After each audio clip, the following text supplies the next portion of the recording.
Good evening प्यारे बच्चों। आज हम स्टार्ट करेंगे क्लास 10th का फिजिक्स चैप्टर नंबर 1 का आज दूसरा क्लास में हम लोग देखेंगे। जहाँ तक कल हम लोग क्लास एंड किए थे उसके आगे का देखेंगे। जो लोग कल का क्लास नहीं देख पाए हैं वो लोग इस वीडियो के डिस्क्रिप्शन में उसका लिंक हम डाल देंगे, वहाँ से आप जा करके आप लोग उस क्लास को देख सकते हैं। अगर कहीं से कोई दिक्कत होती है समझने में तो हमको आप उस कमेंट सेक्शन में कमेंट करके पूछ सकते हैं। ठीक है, चलिए आगे हम लोग आज देखते हैं किरण पुंज के बारे में। कल हम लोगों ने थोड़ा सा जाना था कि किरण पुंज होता क्या है। तो हमने बताया था कि किरणों के समूह को हम लोग किरण पुंज कहते हैं। किरणों के समूह को हम लोग क्या कहते हैं? किरण पुंज कहते हैं। अब ये किरण पुंज जो है होता एक्चुअल में होता क्या है, इसके परिभाषा से रटने से तो काम चलेगा नहीं, इसको हमको समझना है। तो किरण पुंज एक्चुअल में होता क्या है देखते हैं। किरण पुंज, किरण पुंज, ये किरण पुंज जो है हमने क्या कहा कि किरणों के समूह को हम लोग किरण पुंज कहते हैं। किरणों के समूह को। अब किरण का समूह जहां दो या दो से अधिक किरण एक साथ एक जगह आके मिले, या फिर एक जगह से जाकर के निकल के बाहर चारों तरफ फैल जाए, या फिर एक पैरेलल स्पेस में यानी दो से ज्यादा किरण हो, उसको हम लोग किरणों का समूह कहेंगे। तो यानी दो से ज्यादा किरण अगर एक साथ गमन करे उसको हम लोग कहते हैं किरणों का समूह। तो जहां किरणों का समूह होगा वहां उसी को हम लोग कहेंगे क्या? किरण पुंज। तो डिफिनेशन क्या हो जाएगा? किरणों के समूह को, किरणों के समूह को किरण पुंज कहते हैं। किरण पुंज कहते हैं। अब देखिए समझने वाली बात है, किरणों के समूह को किरण पुंज कहते हैं। अब इस किरण को हम कैसे जानते हैं, कैसे समझेंगे किरणों का समूह है? तो ये किरण जो है ऐसे भी हो सकता है,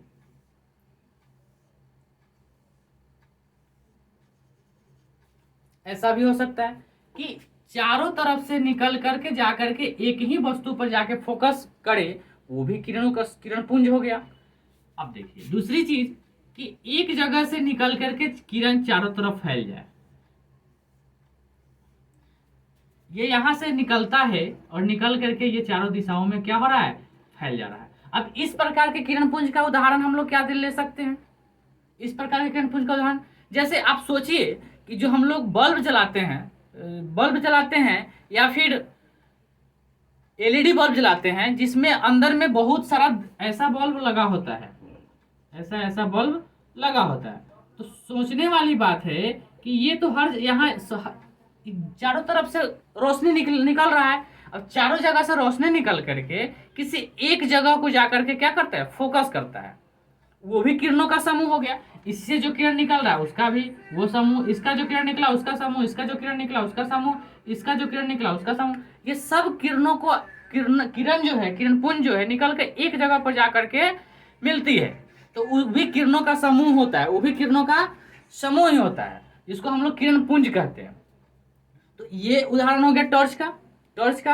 अच्छा, दूसरा हम लोग अगला अगला देख सकते हैं। इस प्रकार का भी किरण होता है, समानांतर जिसको हम लोग बोलते हैं। ये एक दूसरे के पैरेलल किरण भी जा सकता है, सीधा किरण भी जा सकता है। तो इस प्रकार से हम लोग किरण पुंज को तीन प्रकार से बांटते हैं। इस प्रकार से हम लोग किरण पुंज को तीन प्रकार से बांटते हैं। कौन कौन, जरा सा उसके बारे में देख लेते हैं। किरण पुंज कितने प्रकार से बांटते हैं हम लोग? तीन प्रकार से। पहला हम लोग जानेंगे अभिसारी। इसे तीन भागों में बांटा गया है।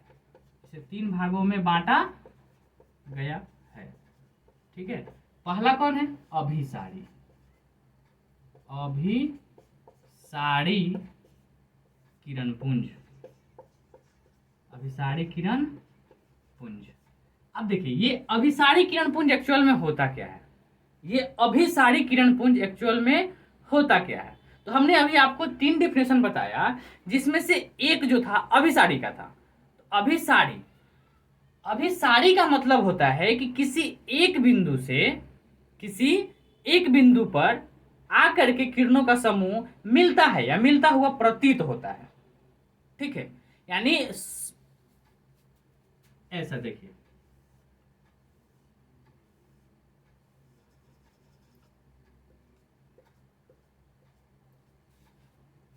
किसी बिंदु स्रोत से आते हुए प्रकाश की किरणों का समूह, किसी बिंदु स्रोत से आती हुई प्रकाश के किरणों का समूह या प्रकाश के किरण पुंज एक जगह पर आकर के मिलती है या मिलती हुई प्रतीत होती है, इस प्रकार के किरण पुंज को हम लोग कौन सा किरण पुंज कहेंगे?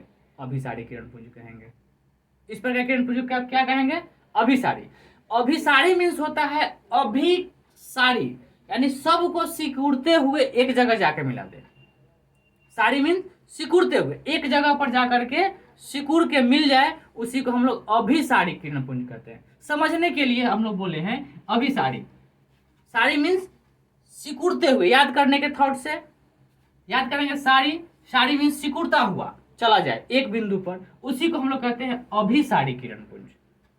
यानी किरणों का समूह एक बिंदु पर जाकर के मिले या मिलता हुआ प्रतीत हो, उसी को हम लोग कहते हैं अभिसारी किरण पुंज।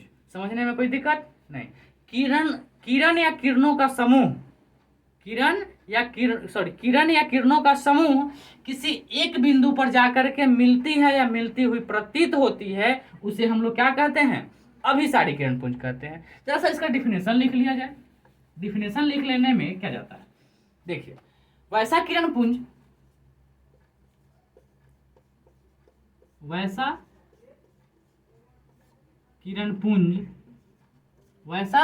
किरण पुंज जिसमें प्रकाश की किरणें,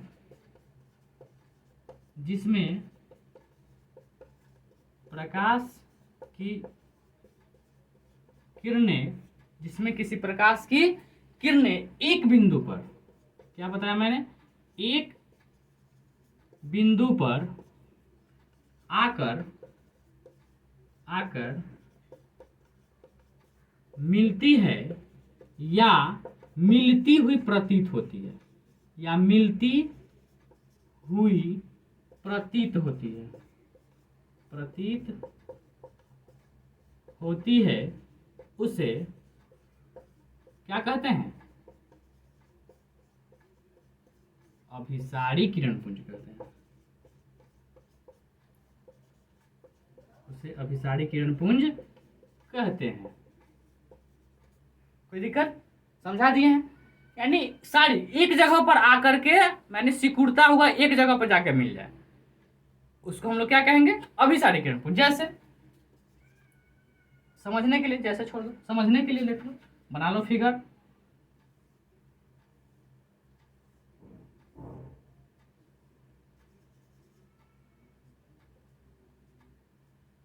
इस प्रकार के किरण पुंज, इसी को हम लोग कहेंगे अभिसारी। कोई दिक्कत नहीं ना? चलिए नेक्स्ट हम लोग पढ़ेंगे, आगे बढ़े। जहां भी दिक्कत होगा आप लोग हमें कमेंट सेक्शन में कमेंट करके जरूर पूछेंगे, ठीक है। बहुत जल्द ही हम इसका आपको मटेरियल भी प्रोवाइड कराएंगे, लेकिन मटेरियल को छपने में थोड़ा सा टाइम लग रहा है, और उसको हम बहुत जल्द ही आपको प्रोवाइड भी कराएंगे, ठीक है। घबराने की बात नहीं है। हम बहुत जल्द क्लास 9th के लिए भी सोचे हैं, और उसको भी आगे की ओर देखेंगे। जैसे हमको टाइम मिलता है 9th क्लास का भी क्लास स्टार्ट करेंगे, और केमिस्ट्री का भी क्लास स्टार्ट करेंगे बहुत जल्द। इसको मिटा दे, इसको समझने में कोई दिक्कत नहीं ना? चलिए आगे बढ़ते हैं। हम लोग पहला पढ़े अभिसारी, दूसरा हम लोग पढ़ेंगे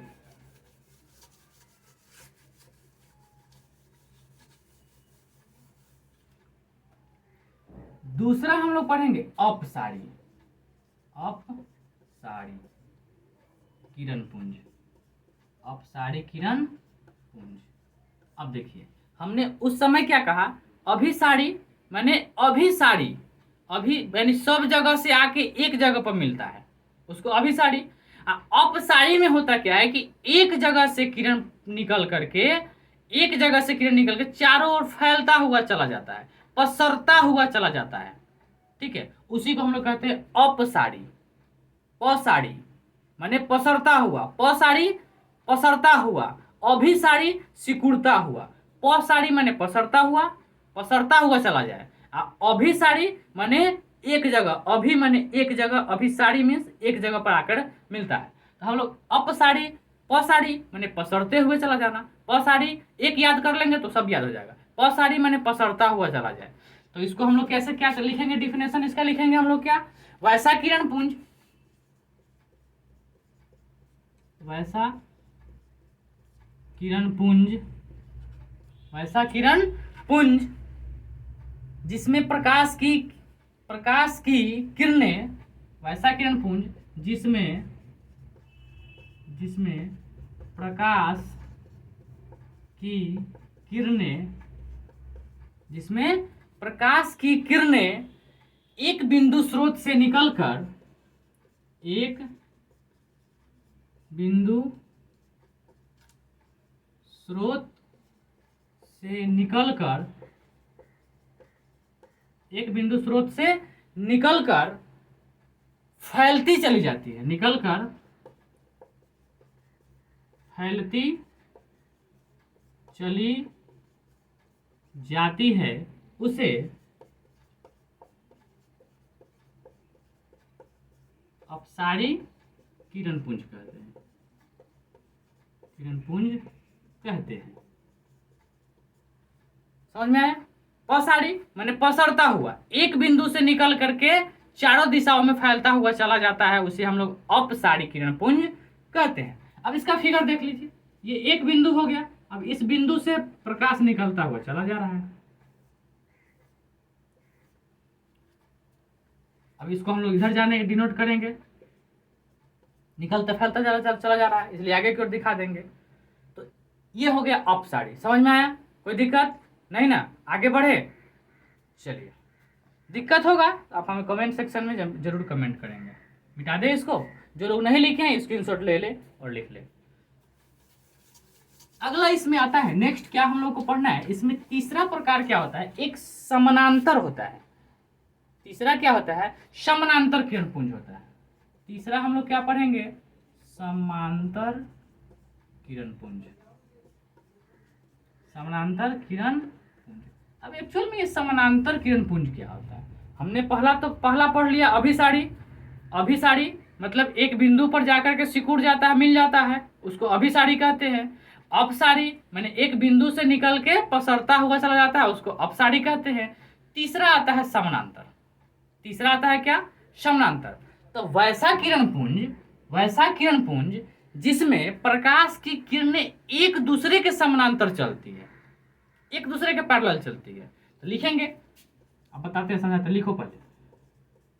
वैसा किरण पुंज जिसमें प्रकाश की किरणें, एक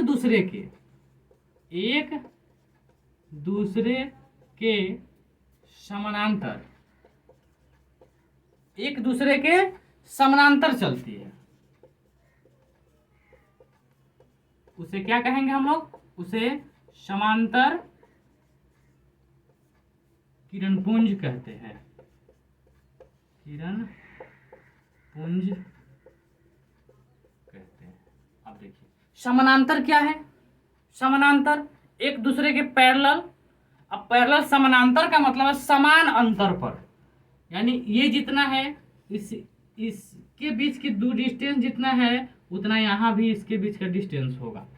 ठीक है, जितना इसके बीच का डिस्टेंस है उतना इसके बीच का भी डिस्टेंस होगा, उतना इसके बीच का भी डिस्टेंस होगा।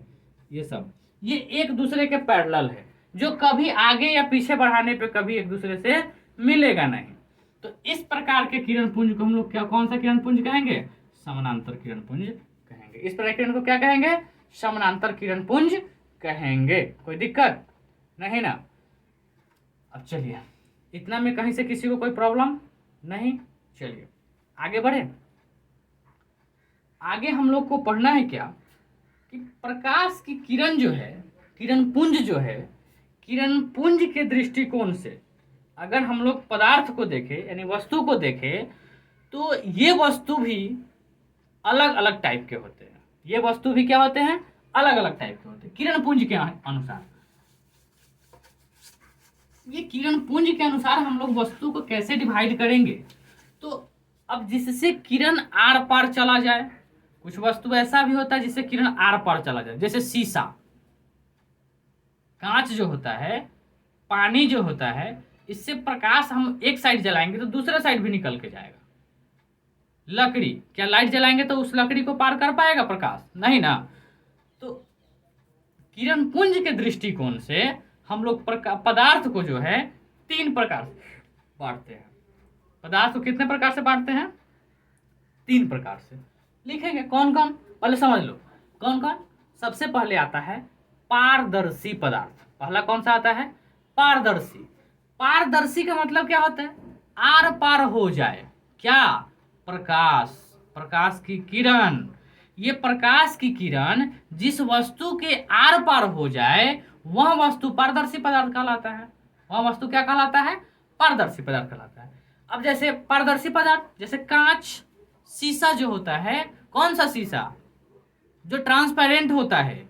कौन सा शीशा? जो ट्रांसपेरेंट होता है, जिसको आर पार देखा जा सकता है। चश्मा का शीशा जो होता है ना, चश्मा का शीशा, वो होता है पारदर्शी पदार्थ। वो होता है क्या? अब चश्मा का शीशा से एक साइड से लाइट जलाएंगे, दूसरा साइड भी निकल के जाएगा। प्रकाश देंगे एक साइड से तो दूसरे साइड भी निकल के जाएगा। तो उस प्रकार के पदार्थ को हम लोग क्या कहेंगे? पारदर्शी। पारदर्शी माने पार कर जाए, क्या? प्रकाश।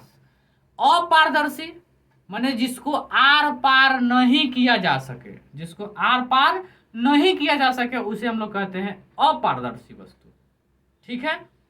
पारदर्शी, अपारदर्शी में अंतर समझ में आ गया? पारदर्शी क्या है? तो पारदर्शी पदार्थ वैसा पदार्थ जिससे प्रकाश आर पार हो जाता है उसे पारदर्शी पदार्थ कहते हैं। वैसा पदार्थ जिससे प्रकाश आर पार हो जाए। प्रकाश चैप्टर पढ़ रहे हैं ना, तो प्रकाश ही आर पार होगा। जिस जिस वैसा पदार्थ जिसमें प्रकाश आर पार हो जाए उसे हम लोग पारदर्शी पदार्थ कहते हैं। और वैसा पदार्थ जिससे प्रकाश आर पार नहीं होता है उसको अपारदर्शी पदार्थ कहते हैं। ठीक है। दोनों में डिफरेंस समझ में आ गया? पारदर्शी और अपारदर्शी में। एक तीसरा आता है पारभासी। तीसरा क्या आता है? पारभासी। अब ये पारभासी क्या होता है? अब ये एक्चुअल में पारभासी पदार्थ होता क्या है? तो पारभासी में क्या होता है कि जब हम एक साइड में पदार्थ के एक साइड में प्रकाश देंगे ना, लाइट देंगे, किरण देंगे, तो वो उसका पूरा का पूरा अंश बाहर नहीं निकल के थोड़ा सा पदार्थ, थोड़ा सा लाइट बाहर निकलता है। यानी जितना हम इधर से रोशनी देते हैं ये पूरा नहीं निकल पाता है, थोड़ा थोड़ा करके थोड़ा थोड़ा धुंधला धुंधला निकलता है। जैसे तेल लगा हुआ कागज, जैसे तेल हम लोग का किसी कागज में अगर तेल लग जाता है तो देखते हैं थोड़ा थोड़ा धुंधला धुंधला दिखाई देता है। धुंधला धुंधला क्या दिखाई देता है? तो उस प्रकार के पदार्थ को हम लोग क्या कहते हैं? पारभासी पदार्थ कहते हैं। क्या कहते हैं? पारभासी पदार्थ कहते हैं। कोई दिक्कत नहीं ना? तो चलिए लिखते हैं हम लोग आगे डिफिनेशन। पदार्थ को कितने भागों में बांटेंगे किरण पुंज के आधार पर? वस्तु को 3 भाग में। पहला आता है कौन सा? पारदर्शी। पारदर्शी पदार्थ। पहला क्या आता है? पारदर्शी पदार्थ। पहला क्या आता है? पारदर्शी पदार्थ। तो लिखेंगे वैसा पदार्थ, वैसा पदार्थ जिनसे, वैसा पदार्थ जिनसे, वैसा पदार्थ जिनसे प्रकाश की किरणें, जिनसे प्रकाश की किरणें आर पार हो जाए उस पदार्थ को पारदर्शी पदार्थ कहते हैं। पारदर्शी पदार्थ कहते हैं। कोई दिक्कत नहीं ना? चलिए, जैसे चश्मा का शीशा, टॉर्च का शीशा, पॉलीथीन, व्हाइट पॉलीथीन। ठीक है, ये सब क्या होता है? पारदर्शी। दूसरा हम लोग क्या पढ़े हैं? अपारदर्शी। अपारदर्शी पदार्थ। दूसरा क्या पढ़े हम लोग? अपारदर्शी। अपारदर्शी में क्या लिखेंगे? वैसा पदार्थ जिनसे प्रकाश की किरणें प्रकाश की किरणें आर पार न हो उसे अपारदर्शी पदार्थ कहते हैं। कोई दिक्कत? कहीं से कोई दिक्कत नहीं ना? यानी वैसा पदार्थ जिसे प्रकाश की किरणें आर पार हो जाए उसे हम लोग पारदर्शी पदार्थ कहते हैं, और वैसा पदार्थ जिसे प्रकाश की किरणें आर पार नहीं हो उसे हम लोग अपारदर्शी कहते हैं। ठीक है, कोई दिक्कत नहीं। चलिए नेक्स्ट हम लोग पढ़ते हैं। जो लोग नहीं लिखे हैं स्क्रीनशॉट लेके लिख ले। मिटाए?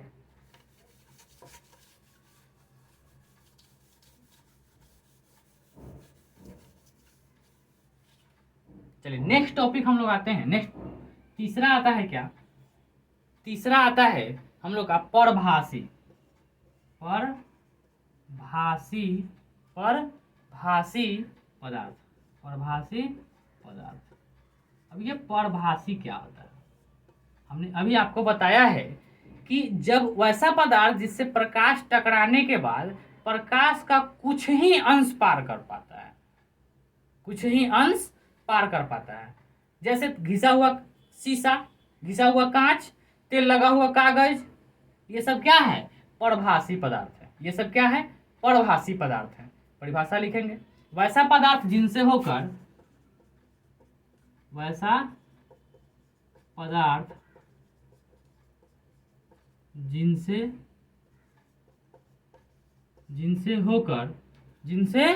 होकर प्रकाश का केवल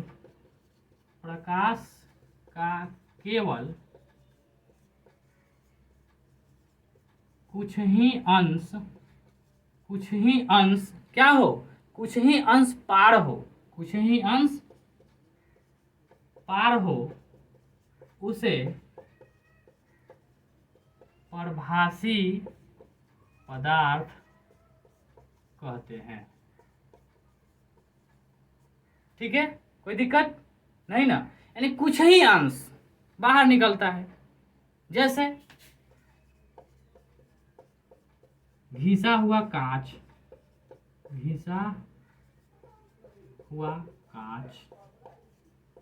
तेल लगा पेपर, ये सब किसका उदाहरण है? परभाषी का उदाहरण है। कोई दिक्कत नहीं ना? चलिए हम लोग क्या क्या पढ़े जरा सा रिपीट कर लेते हैं एक बार। आज हम लोग किरण पुंज पढ़े हैं, 3 प्रकार का किरण पुंज पढ़े हैं। 3 प्रकार के किरण पुंज में कौन कौन सा पढ़े हैं? पहला पढ़े हैं अभिसारी, दूसरा पढ़े हैं अपसारी, और तीसरा क्या पढ़े हैं? समानांतर। पहला पढ़े अभिसारी किरण पुंज, दूसरा पढ़े अपसारी किरण पुंज, तीसरा पढ़े समानांतर किरण पुंज। अभिसारी का मतलब क्या होता है?